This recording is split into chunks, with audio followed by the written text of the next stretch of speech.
Dear friends, I would like to make an address. I have some knowledge I want to share with you. It is something important. The thing is that by some coincidence, some weird turn of things, I remember the other world. That is the afterlife or the beyond. The other world that I remember, what it looks like, its structure, is different from most people think about it, from the usual ideas that people have about it. Basically, what we know about the other world is what the religion tells us. But what I remember is different from all religions. I want to tell you this, and you will see how it is different, that it is unique and unlike anything else.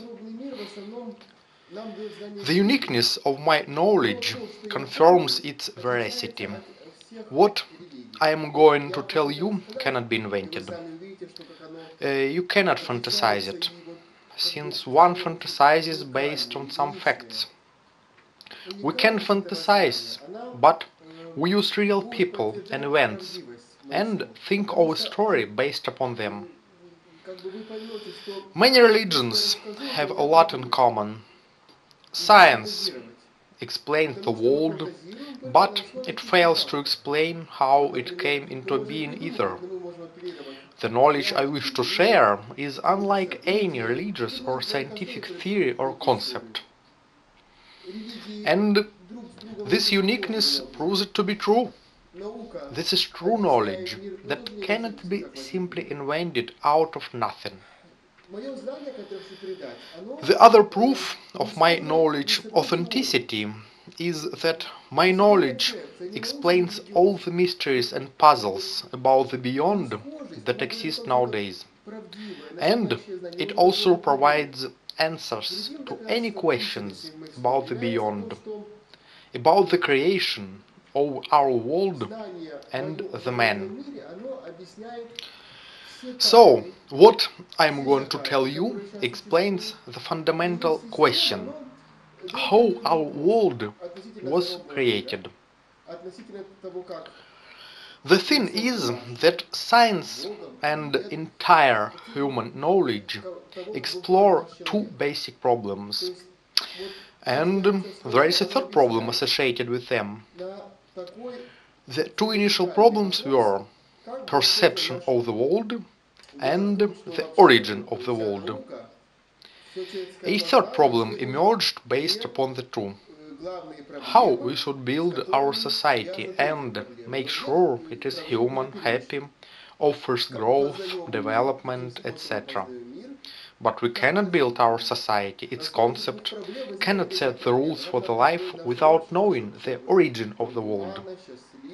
And this problem will not be solved until we find out, until we solve the issue how our world was created, what its origin is. Thus, there are two fundamental scientific issues: perception of the world and the world origin. As for the world cognition, Kant solved this issue by his transcendental theory about the transcendent perception object, about the phenomenon, acts of cognition. He basically unveiled our world perception. But this is one problem.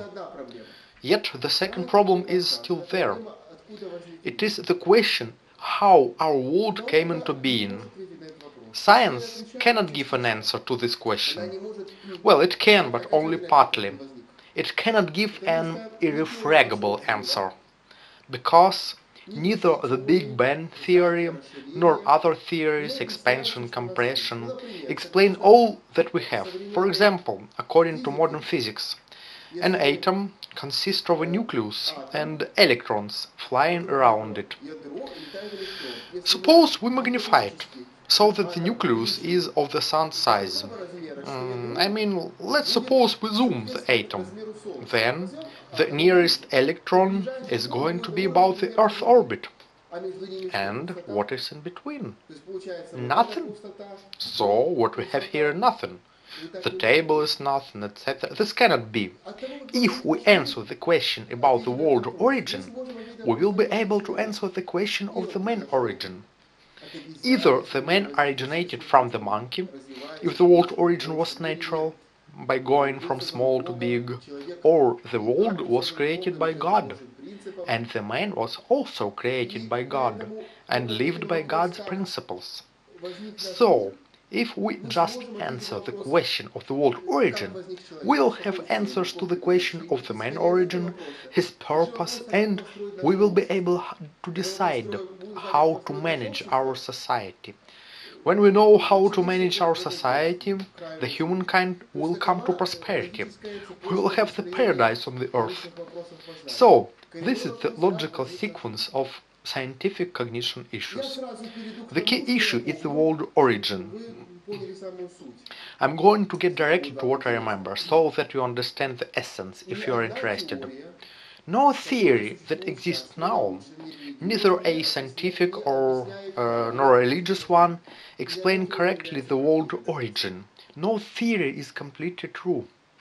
The world origin is as follows. God, that's the supreme power, created an ideal world out of itself. Let's say a world of human souls, a world of angels.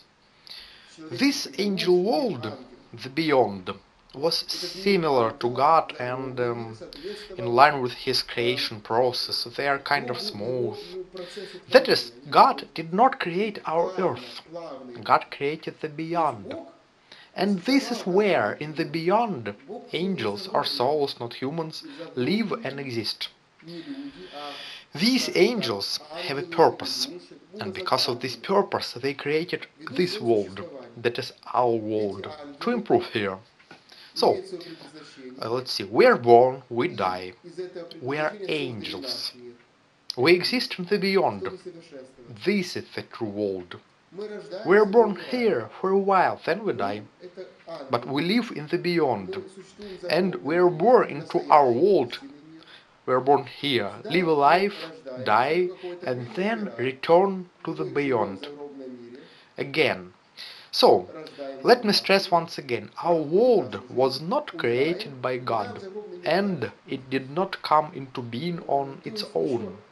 Our world was created artificially by superhumans, angels, so that these superhumans could be born here. What are we born here for? Why are the angels born as humans? We're all humans, animals, angels, souls who are born here. Born artificially. We are born so that we live a life of cognition, a life of perfection. Cognition does not mean necessarily study or science. It is, in a broad sense, perception or learning of anything. How to be lazy, how to have a good time, how to be cool and staunch, how to maneuver, how to communicate, how to be resourceful, etc., etc., etc. We learn all of these, we absorb them, learn, form our character, build ourselves, and then we take those traits, everything that we learned, to the beyond. This is not the first tactic.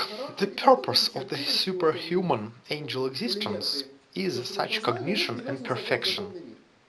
But this cognition is diverse, and being born into this world is a kind of the cognition.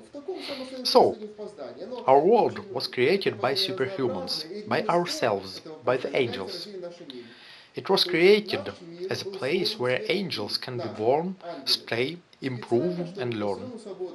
At that, the angels, that is we humans, forget this knowledge in our childhood. But I haven't forgotten it for some reason. I remember, or I was able to regain my knowledge. Okay, so we arrive here, live, learn, find out something, realize some important things, and when we die, we do not forget it, okay? We take it to the beyond and improve further, pass another stage. That is basically the theory I wanted to share with you, my knowledge. My knowledge has proof. The first proof. It is unlike all other theories. Everything I told you, these basics, cannot be found in any other theory. You can try looking for something similar, but you will not find it. Neither in science nor in religion. That is the first proof. So, it is impossible to invent something that is not there. We can invent things based on something, but what I mean has not been there before. What you hear is new. I want to share it with all of you for free. But I do not ask you to believe it. You do not have to believe me. This is just my knowledge that I want to share so that I know that my mission is accomplished. I want to share something I remember for some reason. I have known it since 14 and I am 28 now. So, the first proof is the uniqueness of the theory. It is unlike all other theories.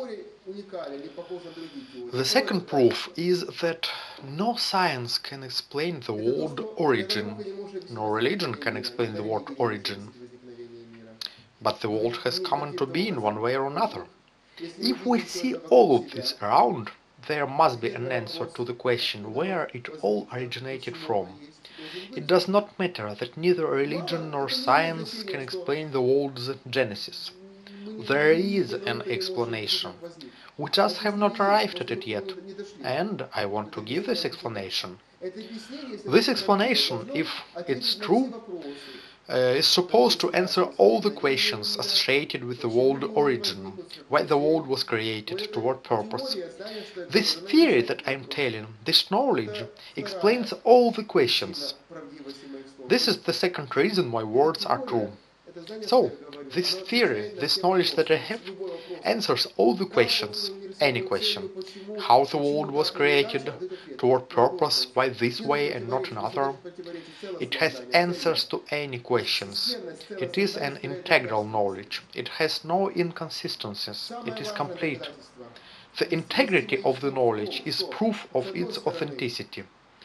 The most important proof of my word's veracity is that on the one hand, the world could not appear on its own.